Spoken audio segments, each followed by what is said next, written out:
never welcomed you all. I'm sorry. Welcome. It's just a kind of a crazy Friday. I was in here like at a minute till like my hair's still wet underneath. It's just been one of those mornings. It's just been busy, busy, busy. So I drove down to LA yesterday and turned around and drove right back without getting out of the car until Magic Mountain. I took my daughter and three of her friends to the airport, and they flew to Ireland and actually ended up with like a missed connection. So they ended up being able to spend a little more time there and actually get a stamp for Ireland. So they got a bonus country on this trip. So that was kind of fun. And but she's headed with three girlfriends to England and to Scotland for 10 days. And I'm just so excited that that they get to have this experience and that they want to, that this is something they want to do. And there are places and things that they know and want to see and make connections with. So I love that. I love that the things that we are studying now, us as moms, are starting to make us have desires to connect with things, to learn more about things.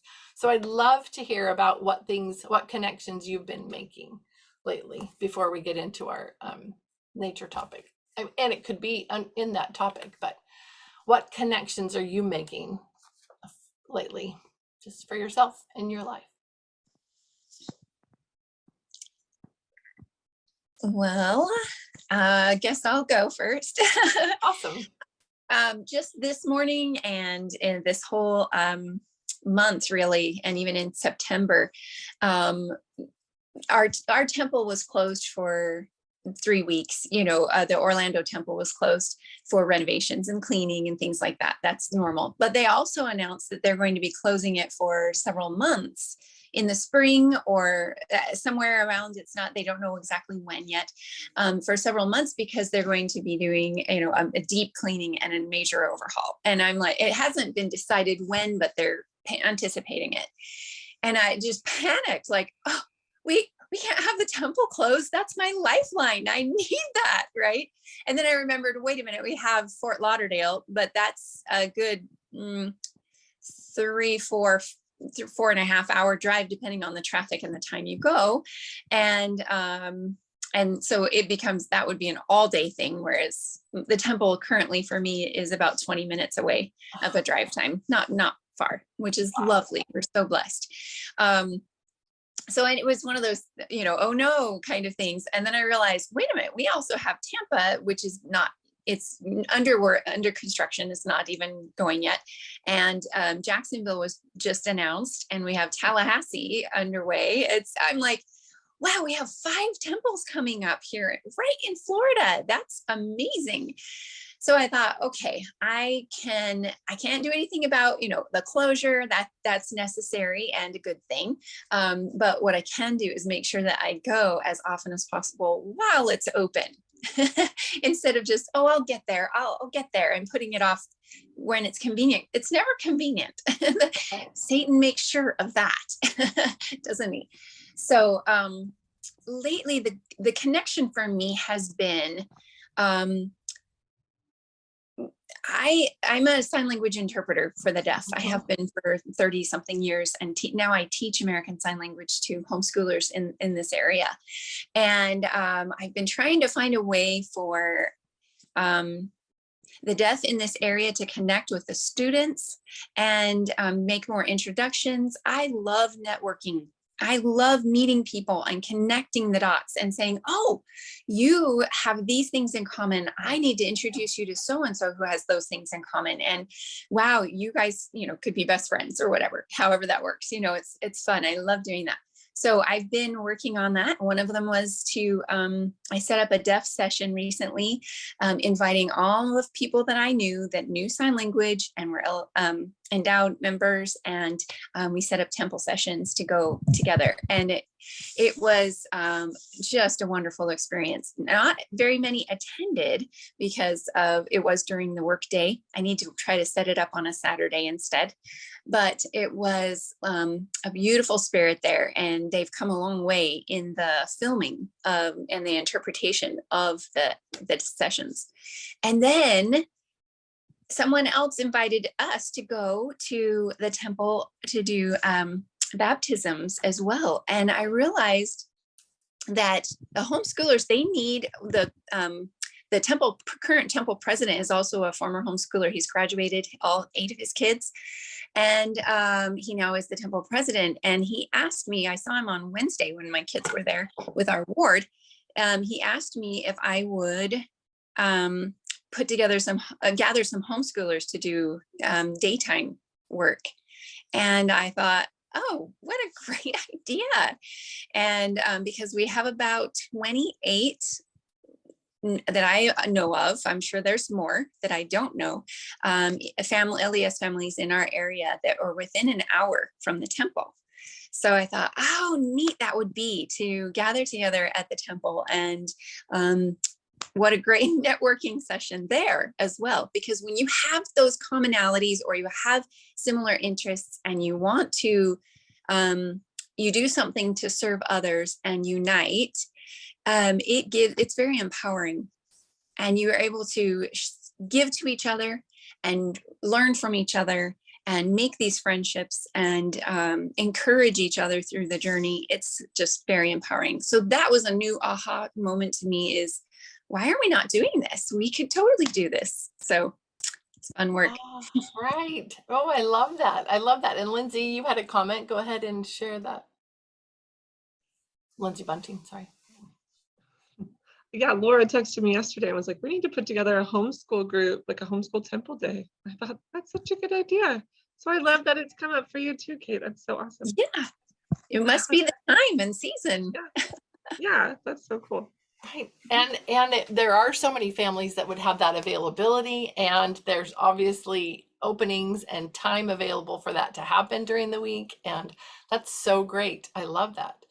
And what you said, Kate, about making connections with people who have similar interests, or, there's things that tie you together, getting together with people like that. It is so good to do that, and to be able to share things that you have in common.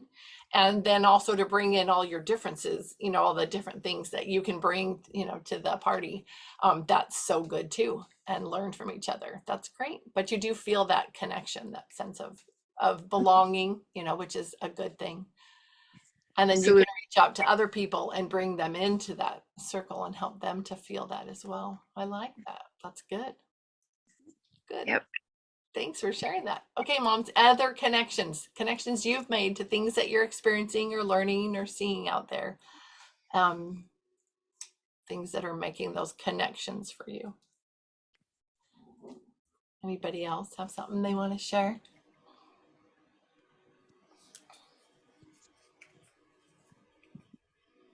I know, we have to think about it for a minute.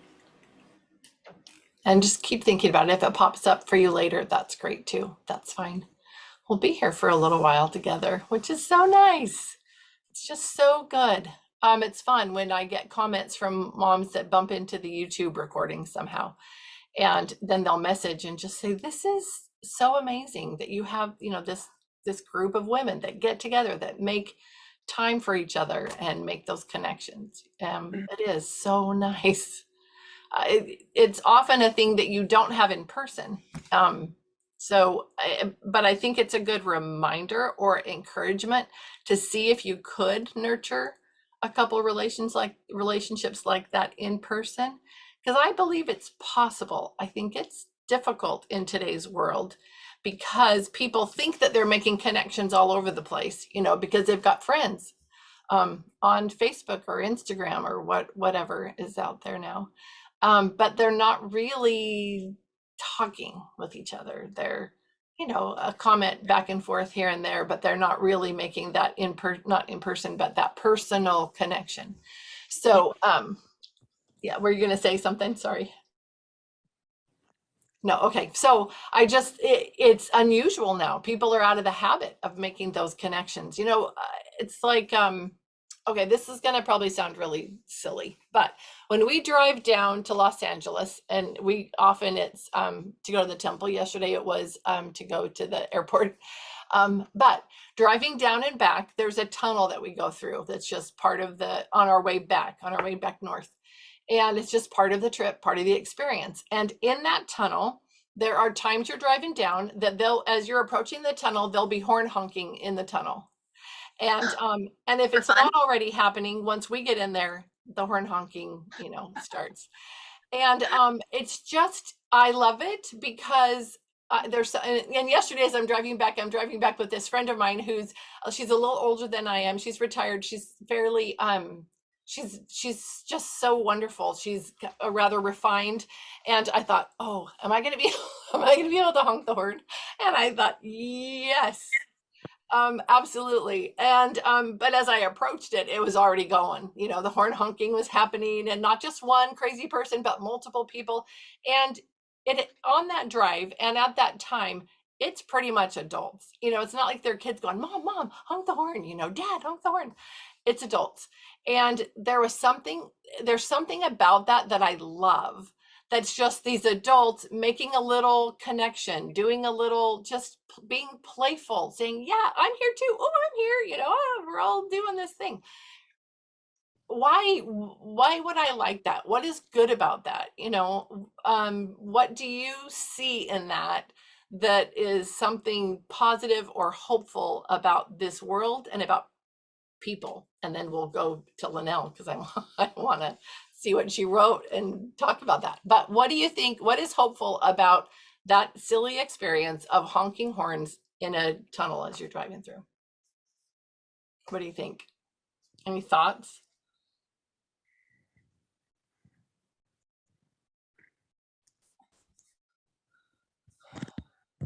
Well, I definitely love to hear to let the kid in you come out. And I think it's important that children, if they're around us, see that we adults can have fun too. So sometimes my teens are at the phase, and ladies, it is so hard. I'm glad to tell someone this because I don't really have anyone else to share it with. My husband doesn't quite understand what I'm talking about, but they're all three of them at different phases. I have a 16, 14, and 11-year-old, and almost 12. Very mature kids, very sensible, kind of, I'm a little more on the shy side and introverted side, and I'm an extrovert for the most part. I call myself an ambivert, which is 50-50. I think that's really what I am more now. But as a younger person, I was much more extroverted. Anyway, so I'm a little more on the playful side. And so often they're all three of them at this phase of, Mom, do you know what I mean? The eye rolling, they just cringe. They say that all the time about things that I do. Cringe, Mom, I'm like, okay, we're so not the worldly, trendy type at all, but that is very trendy for a teenager to say at this stage. And I get too much criticism sometimes from them. And then my husband comes at home, and he gets to be the fun adult that they look forward to seeing. And he's the, playful one. I'm the rule enforcer. I'm the one that has to make sure the chores are done and the schoolwork is done, and I have to do the nitty gritty, and I have to do all that, right? But he's the fun adult, and he's the one that plays with them more. Or at least I'm like, okay, take the kids, go do something with the kids. I need alone time, things that I like that, right? Anyway, so trying to find all that balancing and juggling, I realized probably last year that my children need to see me play. They need to see me have fun. Too often I'm like, go do something with the kids and let me get these projects finished. Yes, the projects have to be finished, but I also need to make sure I take the time to stop and go play with them, go do something, go on a walk with them, go do something fun. The thing is they don't really care to do that with me. They want to do it with Dad because he's the new fresh adult that came home, and they don't spend as much time with him. So, recently I went to Tree Hoppers. It's a ropes course and zip line location. This week we went as a family, and they saw me play, And they were like, wow, Mom, I didn't think you'd do that. And I was like, oh, that was the best. I really love that. And, talked and we all got to share and enjoy it. And it was fun for them to see that side of me as a mom. And I think too often we take on this adult role and don't show our children that adults can have fun too, and they can play and be silly and lighthearted and joyful in the journey too. Yeah, I love that. I love that. And yes, it's so much of it is about let's be a little bit playful, not outside of your personality, but just find that playfulness about you. And yeah. So I see that playfulness in the tunnel. Lindsay, you were gonna add to Yeah, I think with the honking in the tunnel, I think it's just a fun way to connect with complete strangers on the road. Because you're looking over there and you could tell they're honking, you're smiling, and everyone's just suddenly just happy, but there's a connection even without any words or knowing each other that just like fills your heart because you've connected with other people on the road. And my 9-year-old son, oh my goodness, he's like the ultimate playful kid. And he loves, like, on the trips across town, he loves to like roll down the windows and he'll communicate with all the other cars on the road. And it completely embarrasses my oldest daughter. And I've learned to just let go and be like, you know what? It's bringing a smile to the other people and it's making him happy. And then now that we've all just kind of embraced it, it makes us all happy in the car. And he even had a handful of jelly beans one time and he's like, do you want a jelly bean? And he'd throw it in their window and they'd start laughing. And I think, yeah, it's that border of like, is this totally inappropriate? Should I make him just roll up the window? But it makes everyone else on the road so happy. So right, it's kind right. of fun. I think it's the connection, just like you said, making connections with other people. That playfulness invites that feeling of connection. And we remember we're all here together, we might as well make it more pleasant. So, because I'm that weird person that, I'm talking to anybody and everybody in line, walking around. When we were at the Huntington Gardens the other day, I probably just made Lindsay so uncomfortable, but because I mean, who did I not talk to? That would be the more the longer list. But I don't know. I some people don't like that, but I just feel like the more connections we make, the better. Because some people need that. Some people it scares them. They're not comfortable. They're just like, okay, there's the really overly friendly lady. Just avoid her. But for a lot of people, those connections are huge. Just realizing that we're all here together. I don't know. That's kind of a big deal to me. Melanie. It just reminds me of, I don't know if you guys had the same experience, but just after 9/11 happened all those years ago, people would have their flags and they'd stand on the curb or they'd have flags attached to their trucks or something, and people would honk a lot. I don't know if you guys experienced that, Yeah. but I remember seeing a lot of the little parades of like spontaneous parades of people holding their flags or something, and just lots of honking. Right. And it's just this very interesting sense of unity Yeah. and community that came up of people like showing support and care for each other. So I just thought that was an interesting, simple way to build that unity. Yeah, I'm sorry I keep talking over you. But it's because I agree so wholeheartedly. I loved that. I loved that connection, that reminder that we're all here together, and that was beautiful. In fact, that I'll share with you tomorrow. I almost forgot about it, but tomorrow is a really cool day here in our neighborhood. Our neighbor, catty corner across the street, is a Vietnam vet. And our group of youth did a service project years ago. We started it when I was involved, and we started putting flags out in people's yards on holidays. I know some people do that in some areas, and we get donations from people, and then our kids go out and put these flags in their yard on the holiday, and then take them down at the end of the day. And that's just been a lovely thing. Well, this neighbor, he just loves that. He loves when the flags come out and the flags get put in there.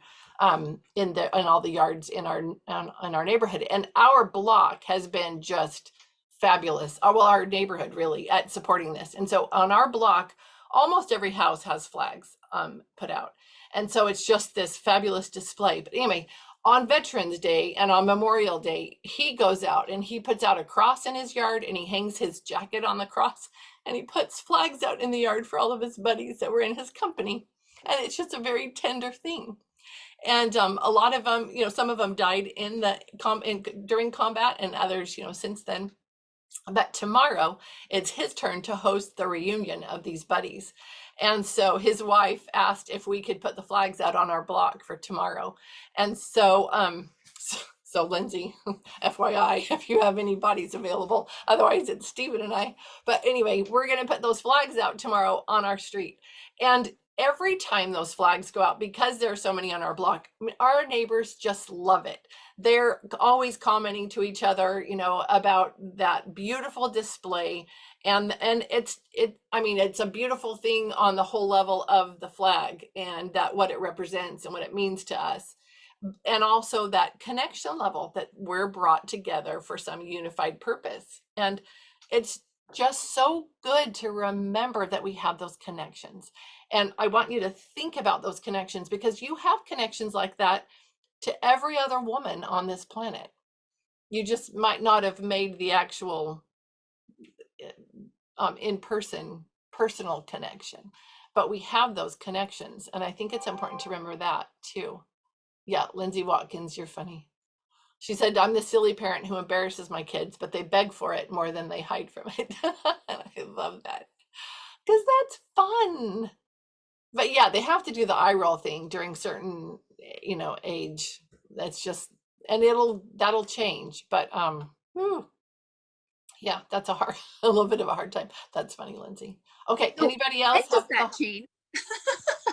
What? I said, when does that change? Please Yeah. give me hope. I'm with the boys pretty quickly. With the girls, I'll let you know. No, I'm just kidding. It does change, and yeah, but there's a good time period where that's just a very strong reaction. Very strong reaction. Okay, Linnell, you're back on the mainland. That's exciting.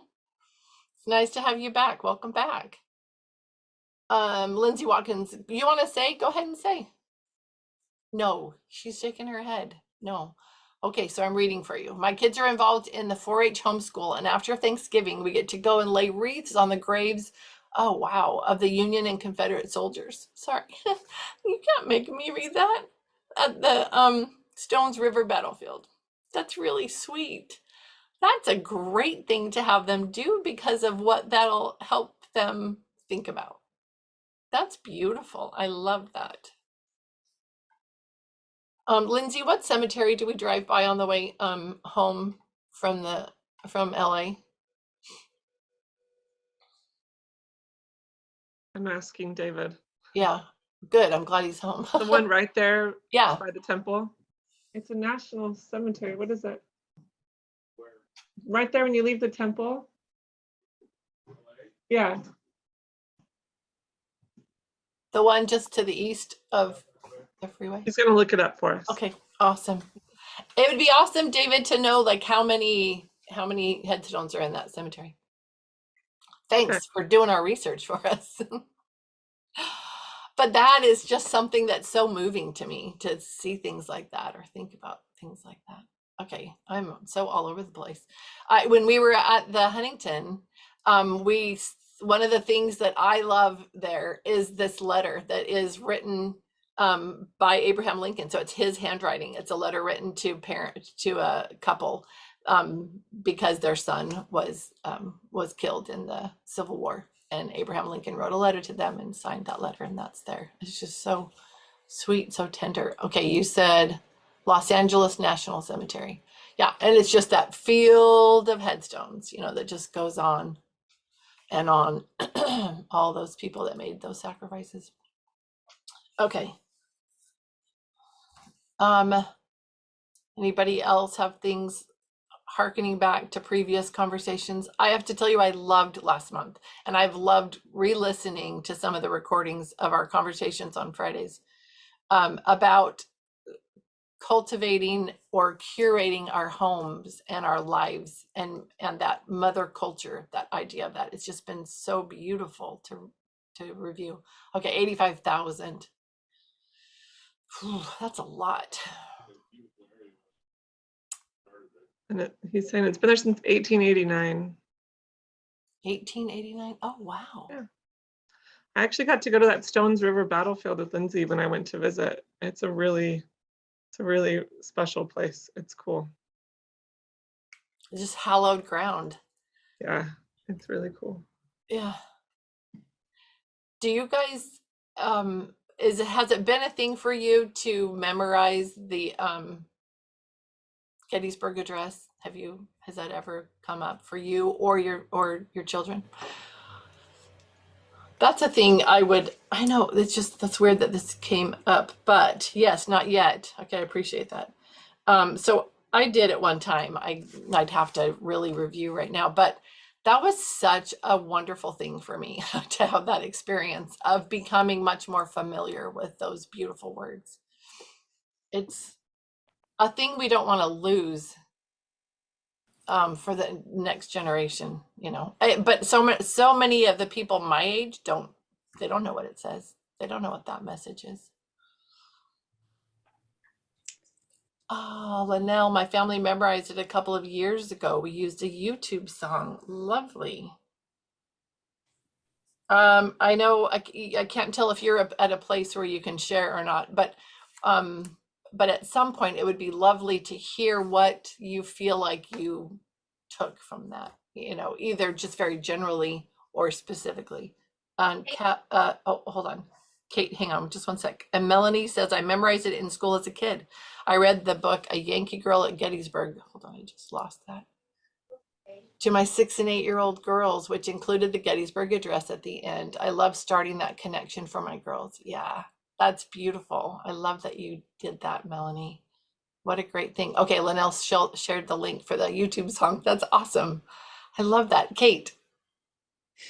Oh, I haven't memorized the Gettysburg Address, but I definitely can relate to what you're referring to as the history, the spirit of the history of these amazing documents come into our home.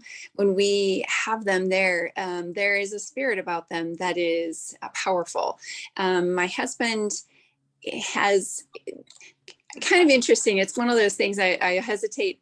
How much do I mention? How much do I say? How much do I share? But my husband has auditory processing disorder and grew up with that and grew up requiring tutors through school and things like that. So he had a lot of challenges, but because of his challenges, he learned that he became good at memorizing. And so he started a hobby for himself, which was memorizing scriptures when he was preparing to go on a mission, and then memorized, the discussions word for word, verbatim. And that's not uncommon, but then he kept on memorizing scriptures, and then he started memorizing the proclamation on the family, and then the witnesses, 3 witnesses testimony, 12 witnesses, or 8 witnesses, and the one that the prophets wrote about Christ, the witnesses of Christ or something like that. Yeah. And I can't remember. No, the living Christ. Yes, that one. Yes, that. And it'd be very beautiful. So that's when I met him, was when he was memorizing the living Christ. I met him and we started dating, and he would ask me, while we were going on long drives somewhere, he would ask me if I would check him in his memorizing, and he would word for word, verbatim, reiterate what he was memorizing and practice. And if he was one word off, he would ask me to correct him. So I had to learn it because I was helping him. And then he kept on memorizing, and he became an attorney. So he started memorizing really boring laws and really, things like that were, to me, Greek. But at the same time, I helped him. He'd put together flashcards and get organized and set up a system and roll through his system. Well, last fall, I started teaching a Constitution of the United States class to a bunch of homeschoolers and for our co-op, and he decided to memorize the Constitution. And then he came and spoke, and we were able to find, they have the Constitution and the Bill of Rights together, all of them listed in a little booklet. And so we gathered a bunch of those for free from an organization that wants the Constitution to be known. And we gave each of the kids in the classroom and the teachers, and we invited parents to come to this recitation. I can't say that right. That it would, where he would recite the Constitution, and we would then pause and discuss it once in a while. So every so often we'd pause and discuss, or if he couldn't quite get the word right, he'd say, "What was that again?" And everybody would like stay on target and shout out what it was, so he could, "Oh yes, thank you," and then he'd keep on going. And it was really fun because it made the Constitution come alive. And by the time we got to the end, I said, "Now you are some of the rare children to have actually read through the entire Constitution and Bill of Rights," because that's not something that we would typically do for middle to high school, kids, to have them read the whole thing. But it was lovely, and the spirit of the truths there and the history were present. Yes, it was laborious. Yes, it was tedious. Some of the vocabulary were complicated, and we had to stop and discuss it a little bit, but then keep on going because it was long, right? It's not something we were going to run out of time if we didn't stick with it. But it was fun. It was really fun. And that, my point is, the message that you were saying is the spirit of those documents come alive. Yeah, that is, like Lindsay Watkins said, that's impressive. That is such a neat thing that those kids have had that experience. And my goodness, we live in this country. We're blessed by the freedoms that are here. Shouldn't we have at least read that document? So and what a fun way to do that. I love it. I love it. So Michelle, did you want to share too? We would love it. And if you didn't, that's completely fine. Oh, you're fine. I didn't hear anything. It was totally quiet. I just thought you unmuted so you could share, because I know this is a topic you're fairly passionate about.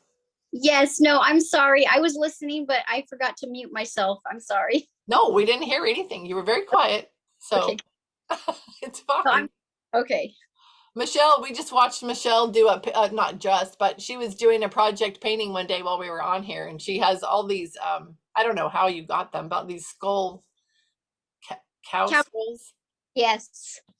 And she's got a big flag painted on the side. Where is your flag painted? Because I've never actually been to your place.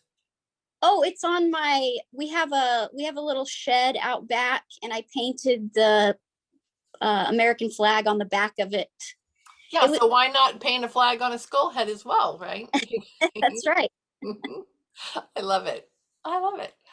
Okay, so I'm gonna go here. I don't know why we're doing this, but I think it's important, and it's really important for the mothers who are feeling this need to do something, to fill their hearts, to share hope with the rest of the world, to create and support and teach this coming generation, whether it's as mothers or grandmothers or just influential friends. It's important for us to know about a lot of different things that we may have to defend at some point in time. So I'm going to read to you. So I hope you don't mind. And if you do, the next time when there's a little quiet space, to jump in. Otherwise, I'm going to take over. So, all right. So I'm going to read this to you, and I'm going to try really hard to not be emotional, because that kind of gets in the way, and I don't mean for it to, but I can't help it. Okay. So here are these words. So imagine this, because would be Abraham Lincoln standing at the pulpit at this meeting for the dedication of the Gettysburg National Cemetery, or the land there. And there was a speaker before him. I can't remember the guy's name. If anybody remembers it, you can share it. But the speaker before him, David probably knows. But he spoke for some incredibly long amount of time. I don't remember what that is either. I probably should have, but does it even say here? Approximately 15,000 people were on hand. Oh, to hear Everett, so whatever, former Harvard president Edward Everett. He was the featured speaker. President Lincoln was asked to speak as an afterthought. and had about 2 weeks to prepare his remarks. Approximately 15,000 people were on hand to hear Everett's 2-hour speech. 2 hours, one person. And Lincoln's 2-minute speech. The sentence continued. Lincoln's 2-minute speech was over before most of the crowd realized he'd even begun. So the state of Pennsylvania purchased 17 acres of the battlefield at Gettysburg to have the soldiers properly buried. Awesome. Lindsay put in the chat, Edward Everett was one of the most popular orators of his day, and he spoke for that 2 hours. So he speaks and gives this incredibly long, and no one talks about that. So I don't know, it might have had some lovely things in it, but here's what they heard after that. 77 years ago, our fathers brought forth upon this continent a new nation, conceived in liberty and dedicated to the proposition that all men are created equal. Now we are engaged in a great civil war, testing whether that nation or any nation so conceived and so dedicated can long endure. We are met on a great battlefield of that war. We have come to dedicate a portion of that field as a final resting place for those who here gave their lives that that nation might live. It is altogether fitting and proper that we should do this. But in a larger sense, we cannot dedicate, we cannot consecrate, we cannot hallow this ground. The brave men, living and dead, who struggled here have consecrated it far above our poor power to add or detract.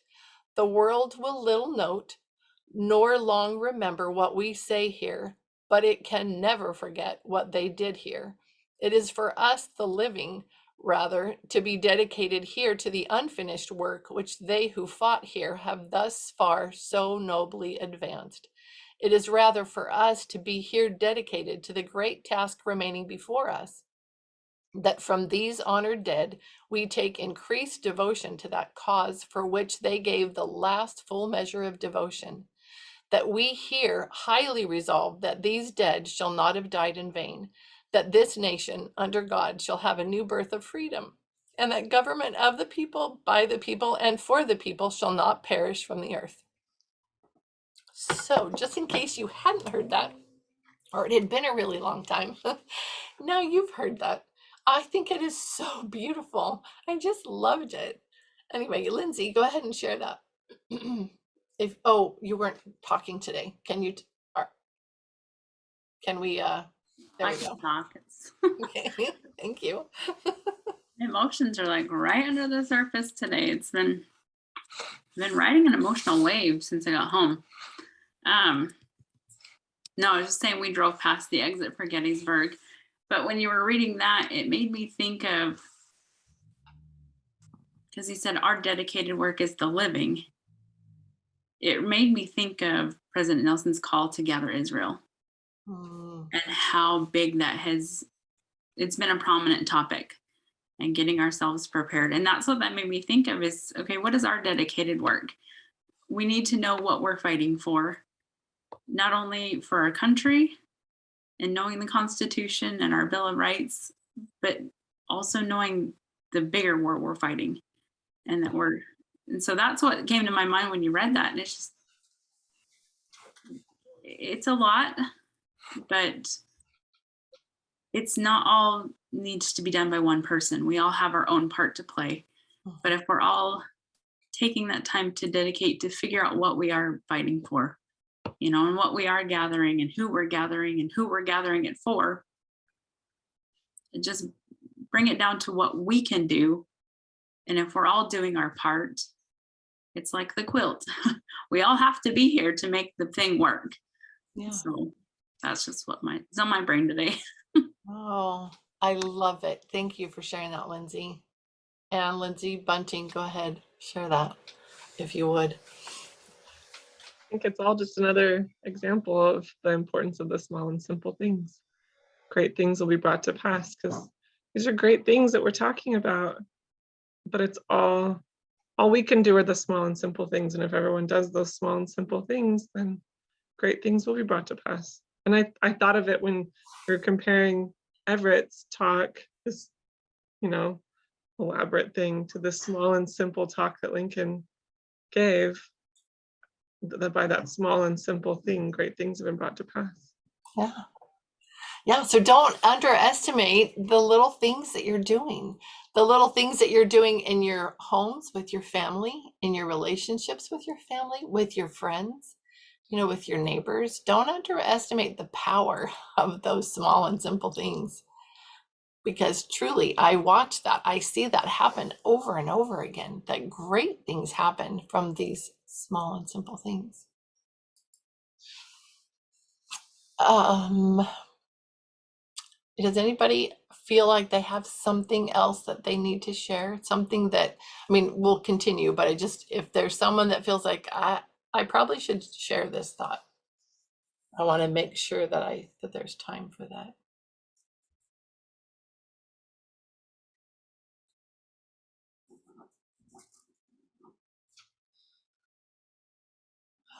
Okay, so no. All right, so I think that we're gearing up for something. Like there's a next wave of something that we're preparing for, that our hearts are being prepared for, that we need to get serious about finding out what our work is, and I don't think, I was just talking to a mom yesterday who called and wanted to chat for a bit. And we were talking about how we feel so drawn. We feel like we've got this work to do. We know we do, but we can't see it. We can't see exactly what it's going to be. And I was reminding her that that's pretty much how it is most of the time, that we can't see the whole picture, but that should not stop us from moving forward. We have got to have the faith to move forward one day at a time, or one morning or an afternoon at a time, and just take that instruction that we received, that one little tiny bit of direction or inspiration, and move forward with that one thing, and that will be enough for that day. And then we'll do it again tomorrow, and we'll do it again the next day. And as each one of us does that, just does our little small and simple things, that we'll be progressing forward. We'll be doing the work that we're supposed to be doing. And it doesn't matter if we can't see even the end of this month, what it is that we're going to do. It's okay. I don't know. I never know when I come in here what this is going to be. I would love for it to be something that's planned, but I never feel like that's right. And it just becomes what it becomes. And Lindsay, can you tell them just a tiny bit about what happens for us with the Pinehurst Academy, which we've now met 4 times with those girls and had a field trip? How has that moved and progressed along? First of all, it feels like we've been meeting with these girls for months, and I don't know how that's even possible, because like you said, it's only been a month 4 times. All week, I think both Lori and I are very prayerful about it, all week trying to get inspiration, and nothing comes. Like little things here and there, little ideas, and a lot of it just doesn't feel right. And then Sunday night, it seems like both of us get a flood of stuff, like, hey, this would be really great. And then Monday we just meet, and it just kind of moves along, and it just is exactly what it needs to be. And it's really interesting.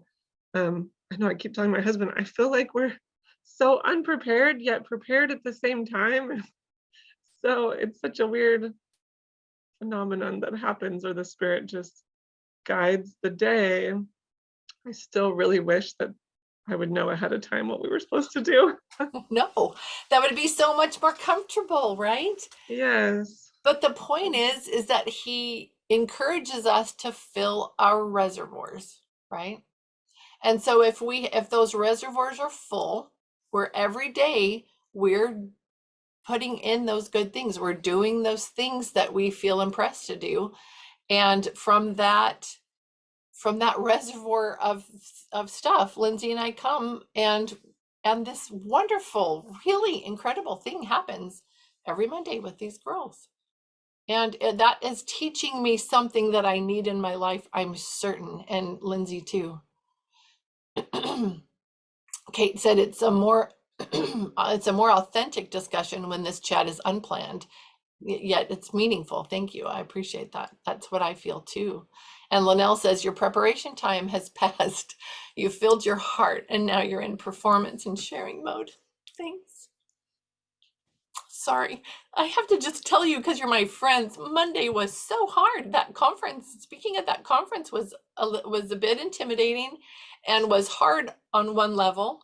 And on another level, it was so simple. You know, it's one of those, it's simple, but it's not easy. Like that phrase became so clear to me on Monday because I finished that conference and I was exhausted. I was just amazed by how exhausted I was. But I tried so hard just to be an instrument through which, you know, something could be delivered. And things just kind of lined up. And at one point, as I was sharing, I felt like, oh, I haven't shared the kinds of things that Marlene would share about Well-Educated Heart. And I've got that under my name at this conference, you know, so it should be more like Well-Educated Heart or something. And so I started, you know, I had some of her books, you know, and I was like, okay, what should I share? And I kind of started down that road and I felt like, no, that's not why you're here. Go back.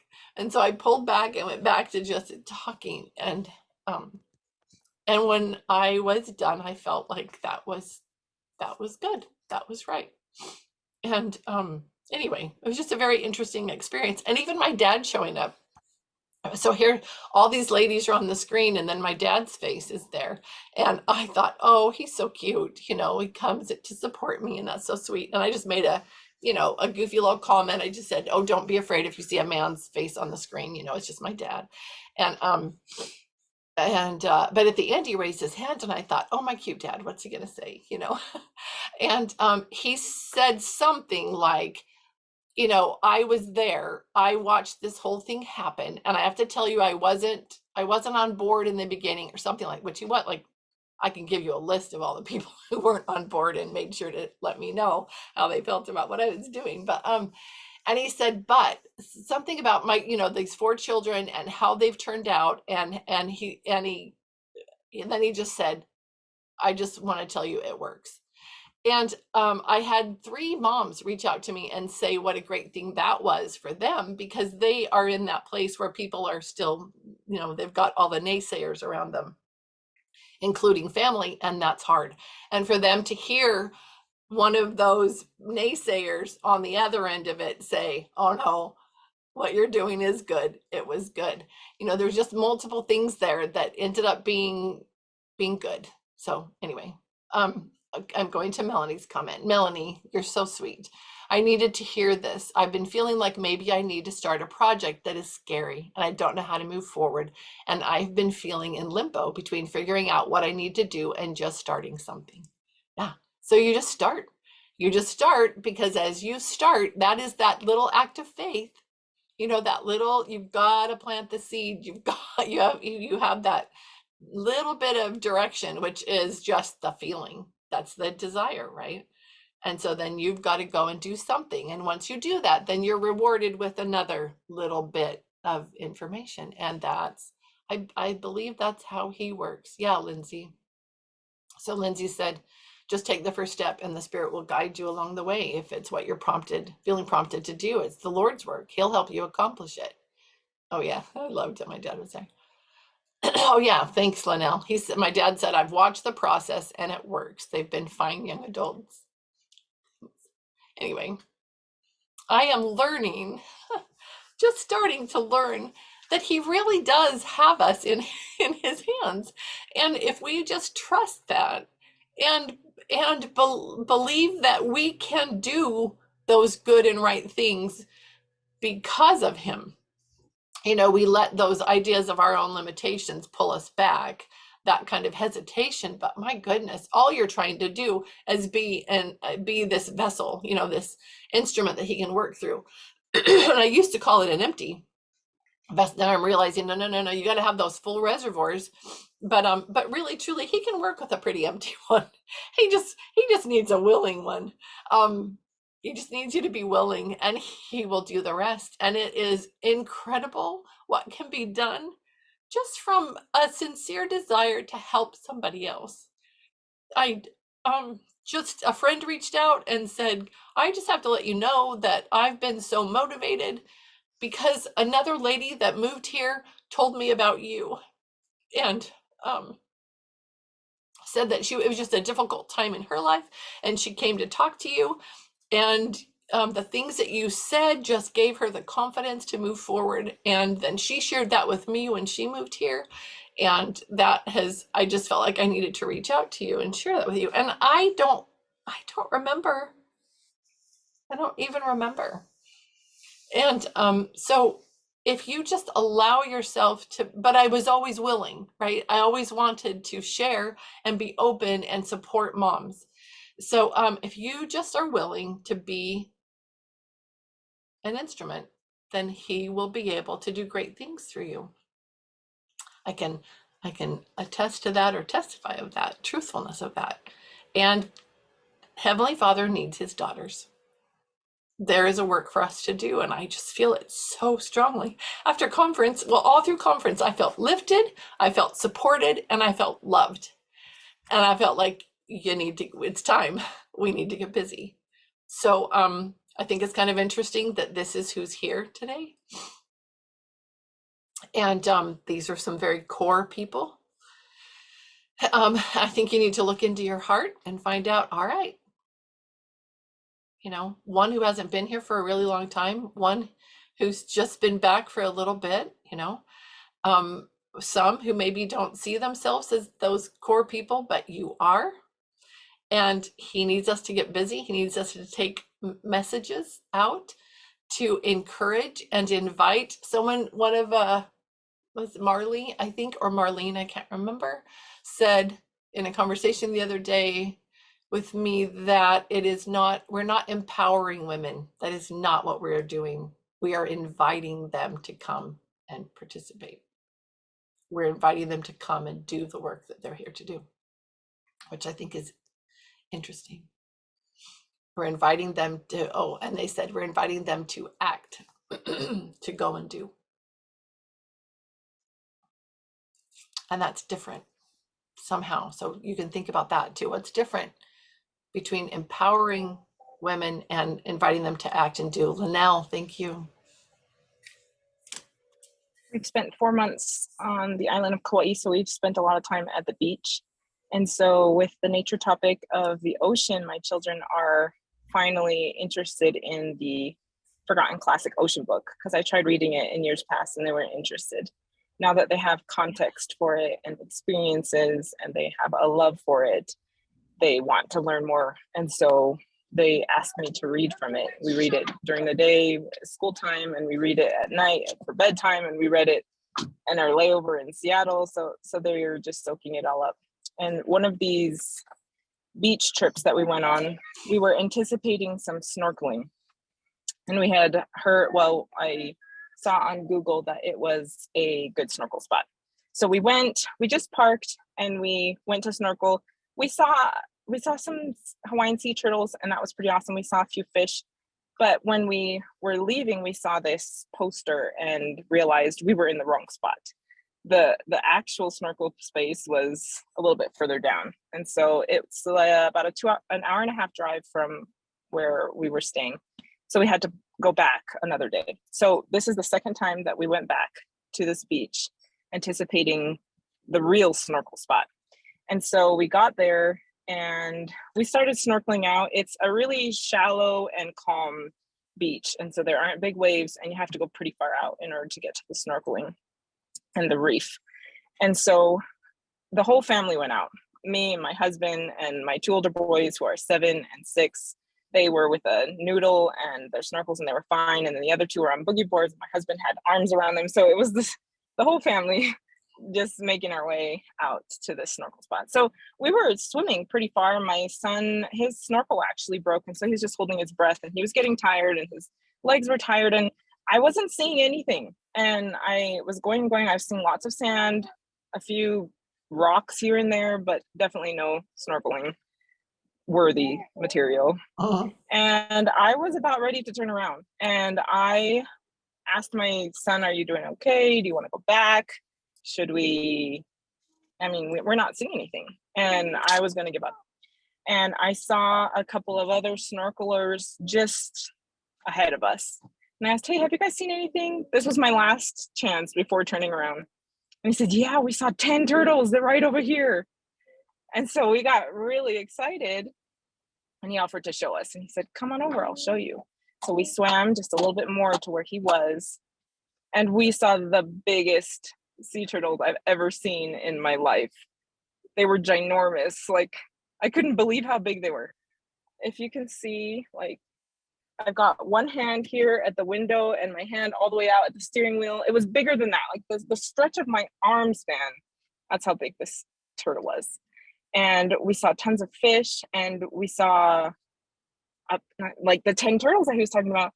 And as I swam back, so this was like an amazing experience. This is, wow, I swam with Hawaiian sea turtles. It was so exhilarating. And as I swam back, I thought of how I was almost about to miss that opportunity because I was going to turn around. And I thought of how key it was for those two people to have been there who had experienced it and were willing to share with me how to do it and where to go, and helped me discover this amazing experience.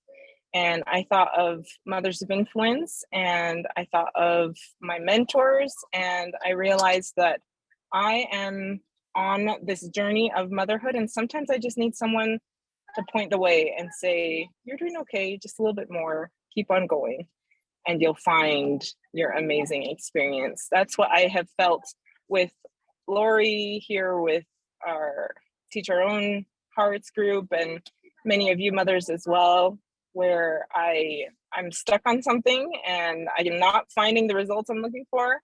And I reach out to someone, and with just a little guidance or help, we can achieve what we're going after.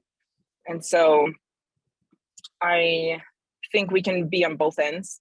Sometimes we're the one that's lost and we need help and we're about to give up, and we just need to reach out to someone to help us. And a lot of times, just like Lori was saying, we are the ones to reach out, and we are the ones to help someone along the way and to show them how to find their own amazing experience.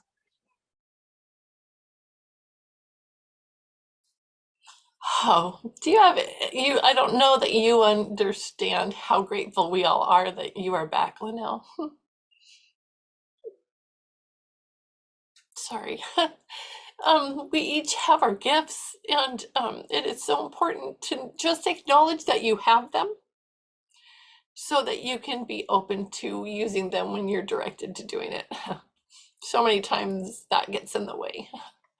That fear that maybe you don't have them, maybe you're not enough. So anyway, sorry.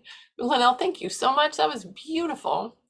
And I fully intended that we would be talking about nature. This is such a beautiful month, and I love to be in the Mother's University. And I feel to remind you and encourage you that your course of study beyond the scriptures, and you know, that obviously first, but is Catch the Vision and Mother's University. We have been instructed to be in the Forgotten Classics, not just the Mother's University, those 12 volumes, but in the Forgotten Classics. So I'm just going to leave you with that encouragement and that reminder that we are here to do a work, and keep your eyes open for what that is so that you can perhaps lead somebody else to be able to have that adventure and see those wonderful and beautiful things. So thank you so much for being here. Have a great week, my friends.